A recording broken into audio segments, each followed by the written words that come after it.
Pemirsa, Wakil Presiden ke-10 dan ke-12 RI Yusuf Kala bertemu dengan Presiden Prabowo Subianto di Istana Kepresidenan. Sekretaris Kabinet Teddy Indrawijaya mengungkapkan permintaan pertemuan disampaikan JK beberapa hari lalu. Namun Teddy tidak mengungkapkan agenda yang dibahas dalam pertemuan tersebut.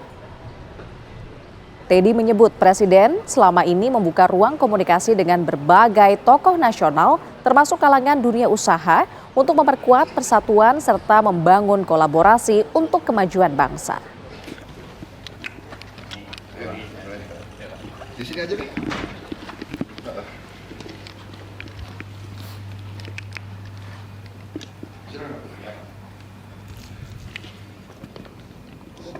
Saya dengan Solihin baru saya berbicara lama dengan Bapak Presiden, didampingi juga oleh Pak Seknek dengan Pak Sekap untuk meningkatkan kemampuan energi di Indonesia yang kita kenal itu swasembada energi.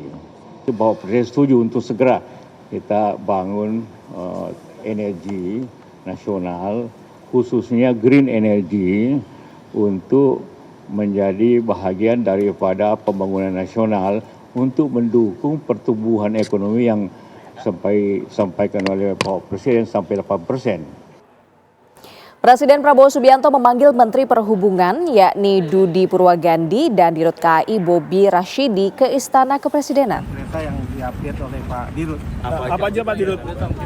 Pemanggilan tersebut pemirsa untuk membahas modernisasi stasiun Gambir dan percepatan penanganan perlintasan sebidang. Dirut KAI Bobi Rashidin menjelaskan bahwa Presiden Prabowo Subianto memberikan arahan untuk segera merenovasi stasiun Gambir sebagai salah satu simpul transportasi strategis di Jakarta. Renovasi itu ditargetkan selesai dalam waktu 2 tahun dengan konsep integrasi antar moda yang lebih baik. Selain itu, Bobi juga melaporkan progres penutupan lintasan sebidang yang dilakukan oleh PT KAI. Apalagi ya perlintasan sebidang kita udah banyak yang udah kita tutup, ada 172 yang udah kita tutup, ada 490 lagi. Nah tadi kita progres, kita update ke beliau bahwa kita berprogres cepat untuk perlintasan sebidang ini. Apalagi ya perlintasan sebidangnya kita udah banyak yang udah kita tutup, ada 172 yang udah kita tutup, ada 490 lagi on progress kita tutup, sisanya itu 1148 itu nanti sudah kita mulai untuk progres Parambitu. Yang paling banyak di mana Pak yang ditutup untuk Yang paling banyak di Jakarta. Jabodetabek paling banyak. Ada 160. Oke.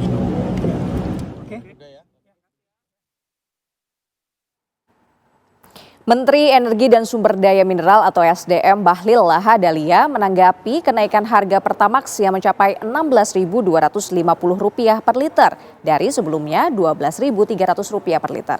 Pemerintah menegaskan kenaikan hanya terjadi pada bahan bakar non-subsidi, sedangkan harga BBM subsidi dan LPG tetap dipertahankan.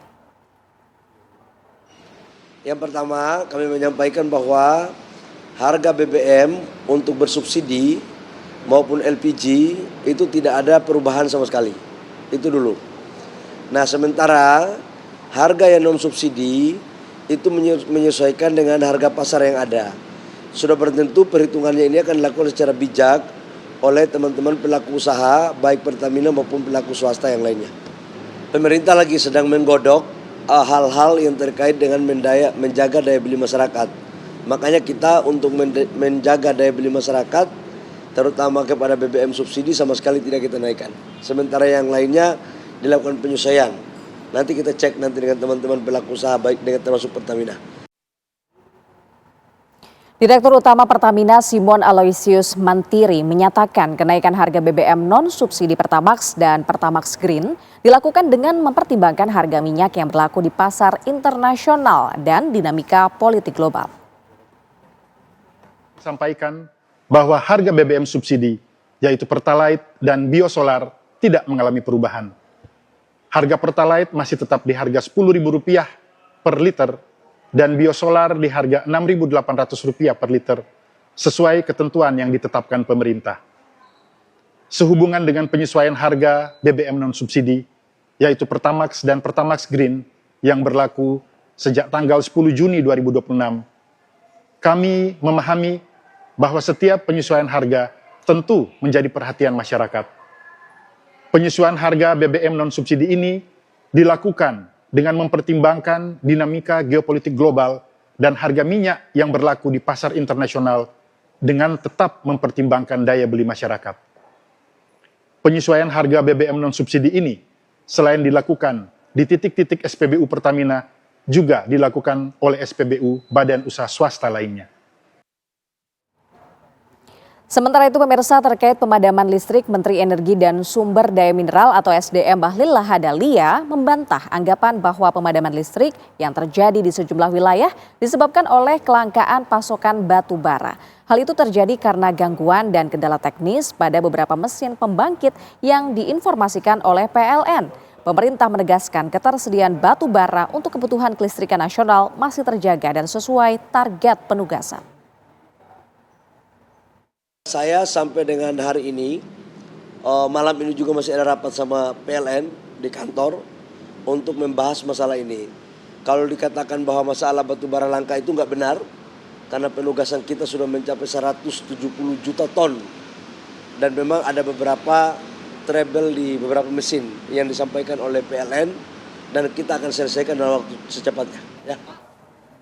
Direktur Penyidikan Jampitsus Kejaksaan Agung Syarif Sulaiman Nahdi memastikan pihaknya telah menerima surat permohonan Justice Collaborator atau GC dari tersangka Sony Sanjaya.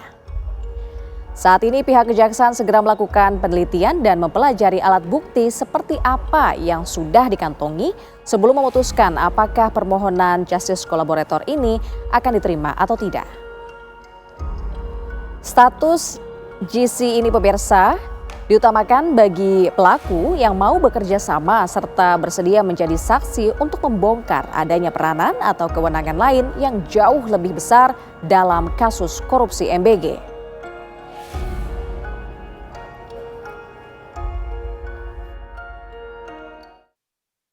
Masih proses. Itu tetap kita dalami. Jadi di sini kami mendalami ada jual beli titik dan proses pengadaan. Dua itu yang kita dalami dalam perkara ini. Nanti kita sampaikan update-nya. Kami akan memeriksa tersangka SS terlebih dahulu. Ya, setelah menerima ini kami akan memeriksa tersangka SS dan agar yang bersangkutan menerangkan kepada kita apa yang informasi yang didapat. Jadi bukan hanya nama saja, tapi apa informasinya. Apakah kami sudah menerima permohonan JC ya oleh salah satu tersangka, yaitu tersangka SS. Benar, kami sudah menerima permohonan tersebut. Ya. Dan demikian, permohonan itu sedang kami teliti, kami pelajari kira-kira keterangan apa yang akan diberikan dan alat bukti apa yang sudah kami dapat. Ya. Pemerintah menaikkan tunjangan untuk guru ASN dan guru non-ASN. Kabar yang kami hadirkan usai jeda berikut ini tetap di Kabar Merah Putih. Pemirsa, pemerintah menaikkan tunjangan untuk guru ASN dan guru non-ASN. Hal itu disampaikan oleh Mendikdasmen yakni Abdul Mukti usai bertemu dengan Presiden Prabowo Subianto Kamis kemarin. Menurut Mukti, tunjangan untuk guru non-ASN dinaikkan dari Rp1,5 juta menjadi Rp2 juta. Sementara untuk guru ASN tunjangannya sebesar gaji pokok. Gaji dan tunjangan itu akan ditransfer langsung ke rekening setiap bulannya.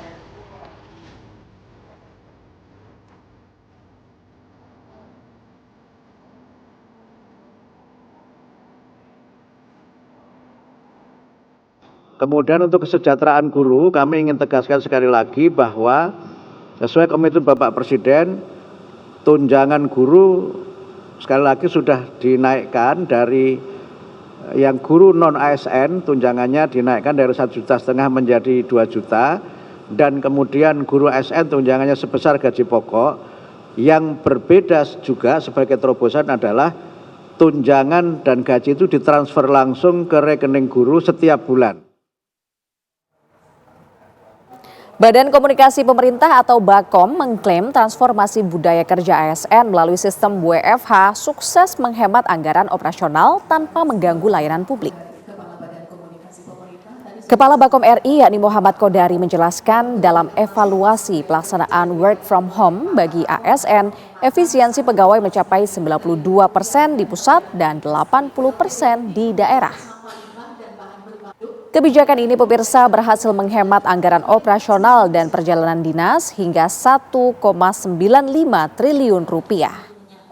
Selain itu, penggunaan tanda tangan elektronik atau TTE di tingkat nasional juga melonjak di atas 100.000 dokumen dengan tingkat kepuasan layanan publik masyarakat yang tetap stabil di angka 81%.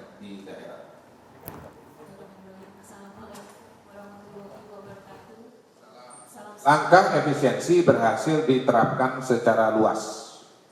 113 instansi membatasi fasilitas kantor, 109 membatasi kendaraan dinas, dan 106 membatasi perjalanan dinas. Kedua, penghematan energi dan operasional mencapai 1,95 triliun untuk perjalanan dinas. Dan ini tadi masih dengan yang melaporkan sekitar 20%. Jadi kalau 100% ya matematika sederhananya bisa sampai 10 triliun. Menteri Komunikasi dan Digital Mutia Hafid meninjau langsung kesiapan TVRI dalam menayangkan ajang terakbar sepak bola 4 tahunan. Pemerintah menilai penayangan ini tak hanya menjadi sarana hiburan bagi masyarakat, namun juga mampu memperkuat sportivitas dan rasa persatuan. Selain itu, animo masyarakat terhadap program nonton bareng juga terus meningkat.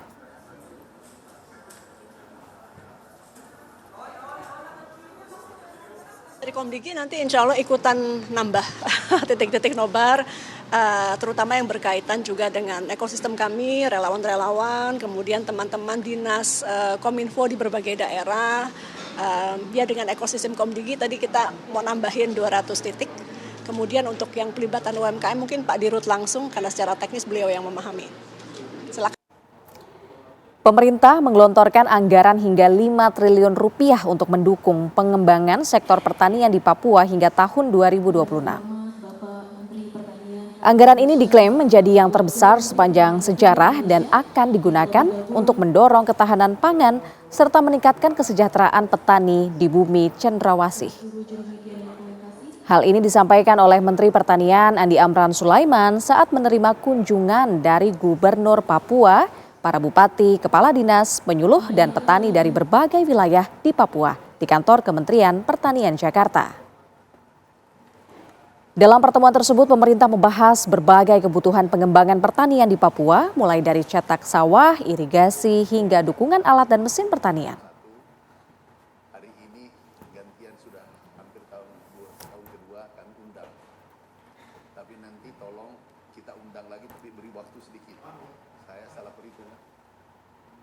Menteri Sosial Saifullah Yusuf mengunjungi Sekolah Rakyat Menengah Pertama atau SRMP 21 Manado, Sulawesi Utara. Saifullah Yusuf ingin memastikan seluruh persiapan program sekolah rakyat berjalan sesuai target. Tidak hanya melakukan peninjauan fisik pemirsa, namun Menteri Sosial juga berdialog dengan para siswa, orang tua, dan tenaga pendidik dan pengelola sekolah. Dialog ini pun menjadi sarana untuk menyerap aspirasi sekaligus mendengarkan berbagai masukan terkait pelaksanaan program di lapangan.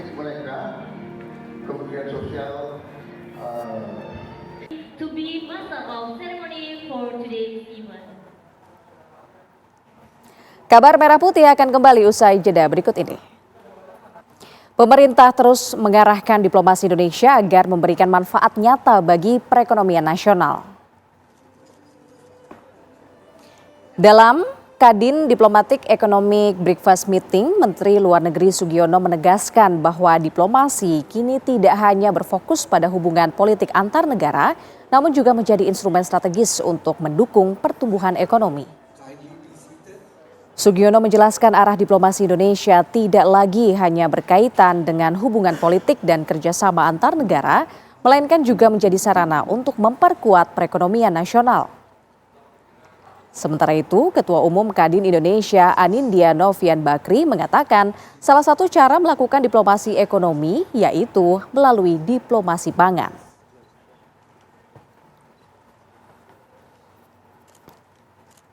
Peran diplomasi dalam dunia ekonomi merupakan sesuatu yang tidak bisa dipisahkan. Oleh karena itu juga yang saya sampaikan tadi bahwa itulah menjadi pegangan dari pemerintah Republik Indonesia bahwa kita ingin bekerja sama di bidang ekonomi, saling menghargai, saling menghormati.